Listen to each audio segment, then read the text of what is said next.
So this is kind of a part 2 to my 2011 Epiphone Les Paul custom video.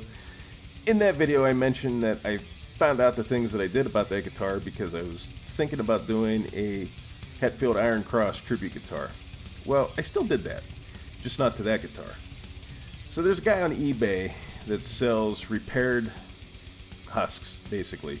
A lot of Epiphones, Kramer bodies, Fender, Warmoth, Jackson, basically anything that he can get his hands on and repair that's reasonably, damaged. It's not anything that's like fucked up beyond all belief. Usually it's like the body's cracked where like a control knob comes through, the headstock broke off or whatever.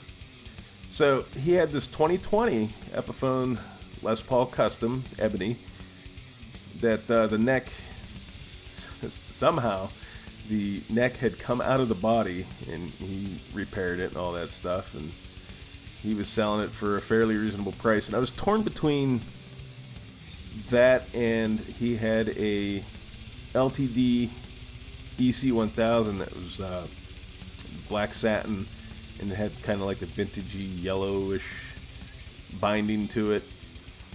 So I was torn. The thing that was keeping me away from the LTD was I didn't like the control layout. So I eventually just said to hell with it and I bought the Epiphone. So it came in, everything was solid, obviously, there was it was pretty obvious where the neck had separated from the body because the paint was all chipped up and shit like that. So now came the process of, okay, how do I get this thing to look like what I have in my head? So originally I was going to sand it down just matte, and then I was going to do a coat of polyurethane so that it would yellow the binding. Then the more I thought about it, I was like, you know what, I'm not looking to make the exact same thing that Hetfield has. This is just kind of like a tribute to that.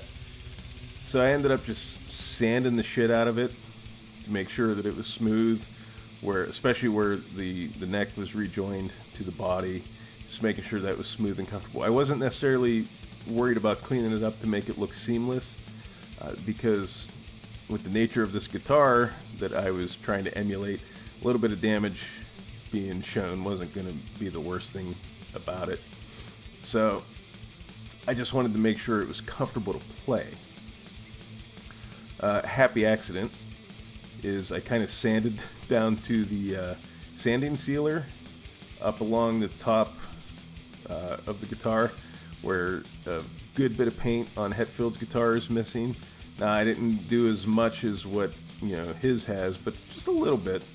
That's when I learned that apparently the 2020 customs are all mahogany. There's no maple on this. So that was kind of a bummer, but because the maple would show through more than the mahogany does, but whatever, it is what it is.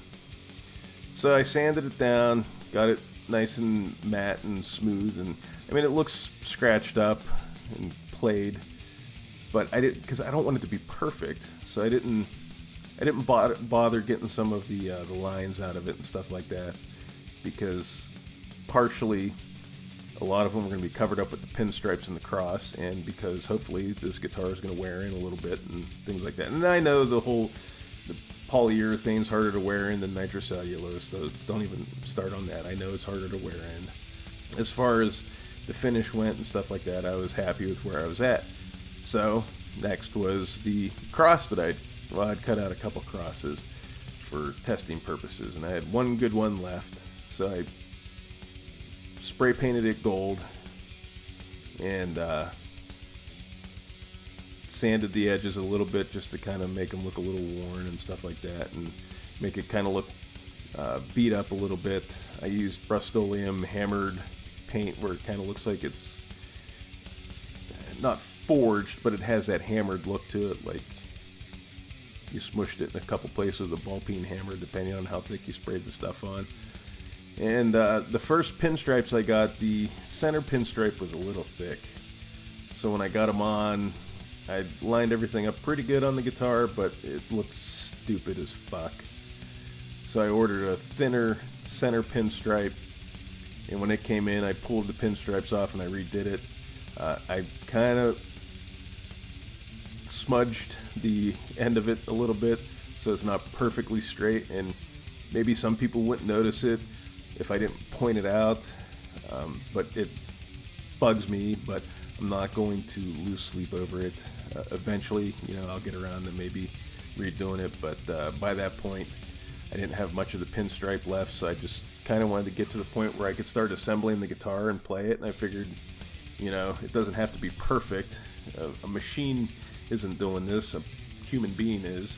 So I had the pinstripe, I had my cross, I needed a dummy toggle switch for the top of the guitar, and I needed to drill the one hole a little bigger in the bottom of the guitar for the toggle switch that actually was going to toggle between the pickups.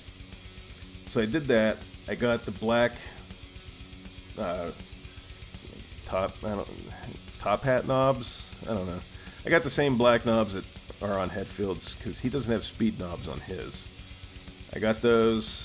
I found a used set of gold EMG headsets. I ordered those, and the rest of the hardware was going to be the hardware that I was taking off of my 2011 Epiphone Les Paul Custom because it was already kind of worn a little bit. That's also why I went for used pickups, because they weren't as worn looking when they showed up as they were in the image, which most people would be happy for that, but I kind of wanted something that looked used. That was because that's the point of this guitar. You want it to look a little weathered and worn and stuff like that. So that's why I used the hardware off my old 2011 Custom. That way it kind of all had that vibe to it. I would prefer a Tone Pros bridge, but it is what it is for the time being. So I got it all together, and I really like it for the most part. Now I will say I don't like the neck profile on the current Epiphone Les Paul Customs. It feels weird. It does not feel like the neck profile that's on my 2011 Custom, which I believe is a Slim D taper. And it definitely does not feel like the neck profiles that are on the standard 50s and the standard 60s. It's kind of flat on the back, and it took a lot of getting used to, which is weird because normally I don't have a lot of preferences, but that's the first time I really struggled with a neck shape, and it bugged me. Like I said, I did get used to it, but I really wish I would have put a little bit more effort into maybe researching that part of it. Maybe I would have went with a older model black Custom, but I wanted the ebony fretboard. That was important, and it seemed like the 2020s were the easiest way to get the black Custom with the ebony fretboard. So once I got used to it, it wasn't a big deal, but there was a break-in period before I could love the neck on this. But for a guitar that the neck, I don't know how it got separated from the body or whatnot, but it plays really good. I didn't have to do any fret work to it. The neck's true. The bridge is a little high to get. I don't know if he messed with the neck angle or anything like that. The neck angle seems okay. It just seems like everything's to get the action where I wanted it. It seemed like I had to take that bridge up a little higher than I normally do on these guitars, but that could just be my imagination too. It's not like the bridge posts are gonna fall out. Like, they're not being held on by like one thread. I mean, there's still good ways in there. It just seems a little higher than my other Epiphone Les Pauls, but this thing turned out a lot better than I was anticipating. It sounds really good. I mean, it sustains for days, and like I said, once I got used to the neck, I mean, it plays really well. I've been using it for a couple different things. I used it for some videos on here and stuff like that, and I'm very pleased with how it turned out.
upgrade some hardware down the road once I figure out how to age it properly, without, cause I don't want to pay like $150 for pre-aged hardware or anything like that. But you know, I was quite pleased with how it came out, and while it's not an exact copy of Hetfield's Uncle Milty 72 Custom, I think the spirit is there.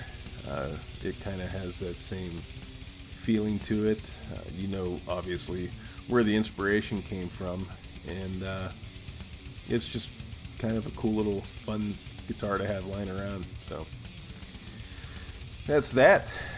But I don't know. Do you guys, any of you guys, kind of do any like a tribute to a guitar that's out there that you love, but maybe you can't necessarily find or afford, or, you know, in the case of the black Iron Cross guitars, you know, really the only option you had is you either make your own, or you paid like 10 grand for the limited edition ESP custom shop ones that were out a few years back. So I don't know, guys. Like I said, have you ever done anything like that? You know, I'm sure somebody has polka dotted a flying V at some point in their life. You know, let me know in the comments below, and like always, guys, if you could rate, comment, subscribe, and all that fun stuff that the algorithm likes, I would greatly appreciate it. And again, thank you for taking the time to watch, and we'll see you in the next one.